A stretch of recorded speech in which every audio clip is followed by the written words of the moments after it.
subscribe.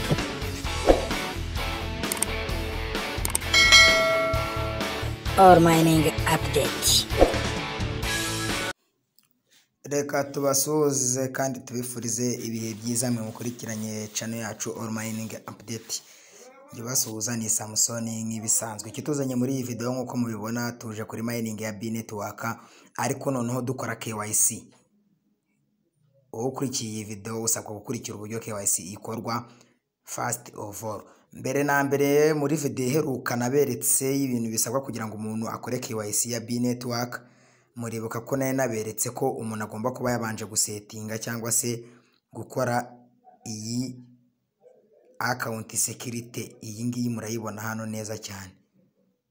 Iyi account and security naye nababwiye ko umuntu agomba nibura kuba yamaze gufollowinga zino social media zabo hano ku buryo ujya kujya muri nuza yawe ugasanga babikoze. Murabona ko ngewe hafi ya zose yaba phone number, yaba email, yaba iyi Google, yaba Telegram, yaba Twitter murara ko zigize. Nukuvuga ngo mu gukora KYC nta mungenge namba ndi buhure nazo mu kuyikora. Rero wowe ukurikiye iyi video nawe icyo usabwa no kugira ngo uyikurikire step by step, noneho ube wamaze gukora ibi bintu. Niba utarabikora jya kuri account and security ubanze uzi bounding. Urabona ni bind nawe ukajyaho bakagujyana muri Telegram ugakora bound.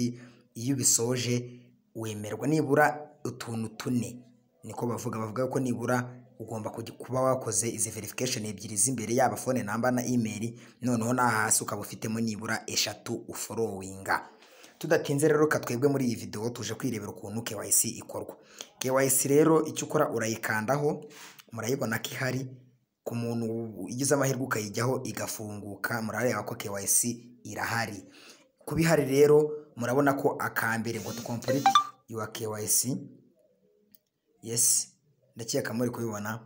To complete KYC you need to complete the following 2 steps. Murabona ko step si ebyiri. Hariho kuba warafollowinze izi nuza zabo, nuvuga ngo ibe Telegram, ibe Discord, ibe Twitter, ibe Facebook. Ariko bakakubwira ngo Twitter yo iri recommended. Mu byo ugomba kuba wafollowinze Twitter yo igomba kuza mu byanze bikunze nibura ebyiri. Rero ngiye murabona ko mbere naye namaze kuzifollowinga, ubwo rero nawe wazifollowinga. Tudatinze rero murareba ko namaze kuba completed kuri nuza ya mbere, then dufate iyi KYC yacu n'ubundi nkuko ikorwa, complete your personal authentication. Twagiye rero.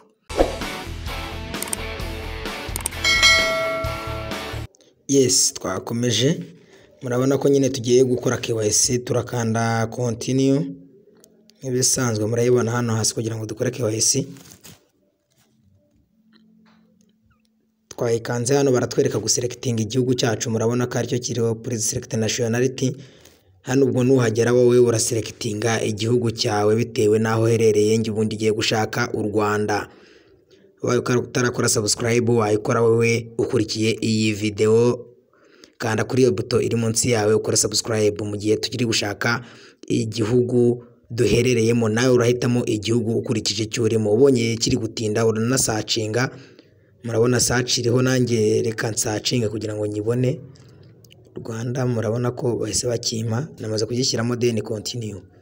Hano murabona izemewe ni passport cyangwa se identity card, indangamuntu cyangwa passport. Ubwo mbetemo indangamuntu ko ariyo mfite.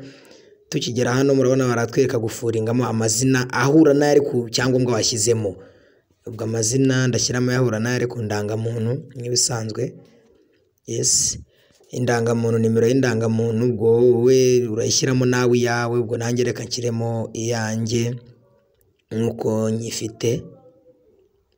Yes, kora subscribe niba utarayikora then continue nyimara kuyishyiramo.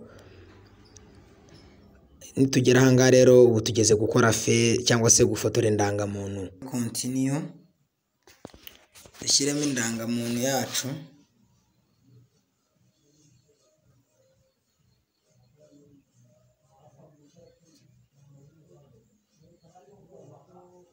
Gomba kumakinga sure ko irimo neza like this.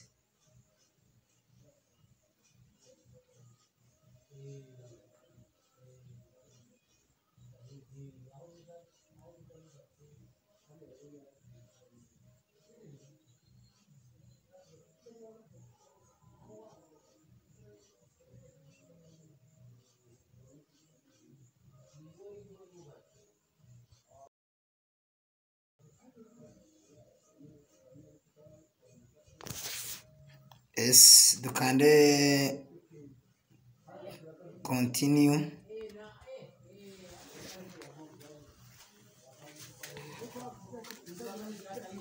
Yes, mwibutsa ko nyine uri kureba iyi video ukwiriye gukora subscribe mu gihe dutegereje ko network zifunguka. Kwibutsa ko ugomba gushaka network zifatika kugira ngo wizere ko ibyo ugiye gukora bigiye kugenda neza cyane. Dutegereze network kugira ngo ibintu bigende neza. Kora like, comment na share. Yes, murabona ko bayemeye. Ubu tugiye kuri verification y'isura nkuko mubibona. Aka kanya tugiye gukora verification y'isura nyine nkuko muri kubibona. Ubwo tugiye gukora verification y'isura. Icyo usabwa ni ugushyiramo umutwe ukajyamo gutya. Start.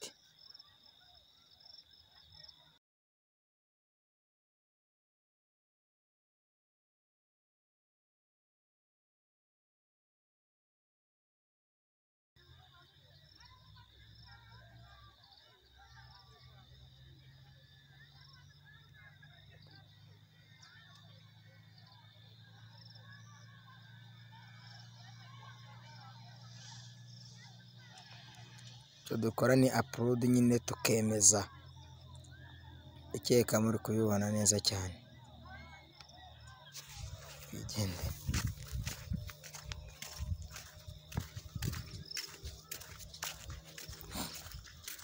Yes, murabona ko nyine KYC yacu twamaze kuyisoza, baratwereka ko igiye under review. Mwese ndakeka muri kubibona. Ubwo icyo tugomba ni ugutegereza information tukaza kureba ko KYC iba completed. You will notify KYC when is approval. Iyo yemewe uhita bimenyeshwa. Mu gihe noneho utegerezamo nibura ugomba gutegereza hagati yo guhera uyikoze n'iminsi 14 iminsi yo gukora y'akazi. Apana za weekend. Ubwo rero urumva nta kindi nabona navuga usibye gukora KYC nawe ukayikora kugira ngo umenye ko KYC yawe yarangiye.